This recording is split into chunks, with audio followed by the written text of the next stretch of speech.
for Froke Bay, Gordon Head. Thank you, Honourable Speaker. I must admit I found that rather entertaining, if not searching for an answer within the rebuttal there. But, Honourable Speaker, for more than 2 years now I've been raising the issue of affordability and speculation in the housing market. There are at least 3 dimensions to this. 1, incentivized government speculation. 2, a preponderance of vacant homes. And 3, non-enforcement of illegal realtor transactions. I just reintroduced a bill to amend the Land Title Act, thereby providing government with access to critical information needed to understand who is actually buying properties in our province. Government inaction, Honourable Speaker, plays a substantive role in fostering speculation. The bare trust loophole that I've raised several times in this House for several years allows wealthy individuals and corporations to avoid registering at the Land Title Office and so avoid paying BC's property transfer tax. Will the Minister from Advanced Education clearly does not understand fundamental real estate, or he would actually understand here a little bit more about where I'm going with this. Will the Minister of Finance introduce legislation to close the loophole that we are the only province in the country that still allows to exist by following the lead of Ontario to actually apply the property transfer tax upon change in beneficial ownership instead of change in title? And if not, why not? And the Minister of Advanced Education, Honourable Speaker, should know better than to actually pretend this is not an issue in British Columbia. Because it is, because, Honourable Speaker, I speak to real estate developers, I have spoken to mortgage lenders, and I know that this loophole is being used in British Columbia for speculative purposes and to avoid paying property transfer tax.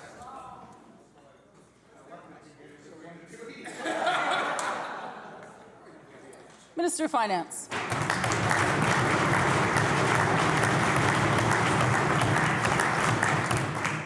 Thanks, and to the member, Honourable Speaker. I think there are 2 issues, and to be fair, the member has raised them at various times, and today used another tool of the legislature to highlight one of them, the collection of information. I'm going to be a little cautious about what I say today, except one, to acknowledge that the unregistered transferring of interests in real property in British Columbia does have an impact. It also does have an impact on the amount of property transfer tax and the mechanism by which we collect property transfer tax. I am cautiously optimistic that when the member has an opportunity to see some of the provisions of the budget that will be tabled on Tuesday of next week, that he will find at least some aspects of that document to find favour with, and that will respond to some of the concerns that he's outlined today.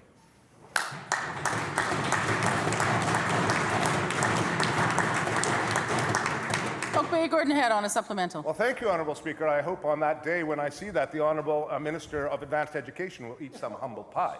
But I suspect that may not happen.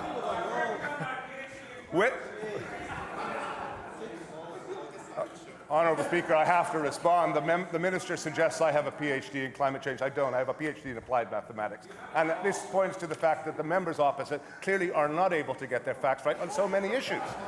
So, Honourable Speaker, when I was door knocking in Coquitlam, Burke Mountain, in one area a few weeks ago, I passed empty houses, empty house after empty house. I went so far as to estimate that 1 in 3 of the homes that I knocked the door on were empty.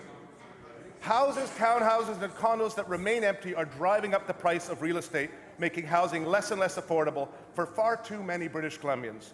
Will the Minister of Finance introduce legislation similar to what's being considered elsewhere, in particular Sydney, Australia, where the exact same problem is happening, that taxes vacant properties in urban areas in a revenue-neutral fashion to ensure that the money becomes available to pay the social costs associated with the lack of affordable housing?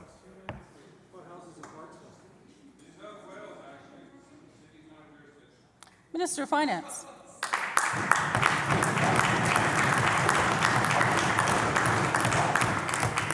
I feel like a spectator at the Cambridge-Oxford regatta here.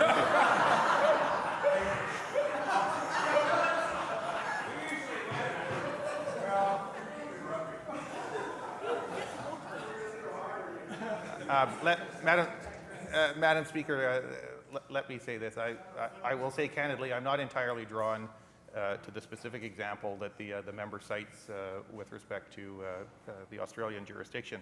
I will say this. I think the idea that is captured within the private member's bill that he has tabled earlier today has merit and relates to the need and the advisability of beginning by ensuring that we have a reliable database that tells us more about what is taking place in the market. And beyond that, I'll have to ask the member to be patient for a few more days.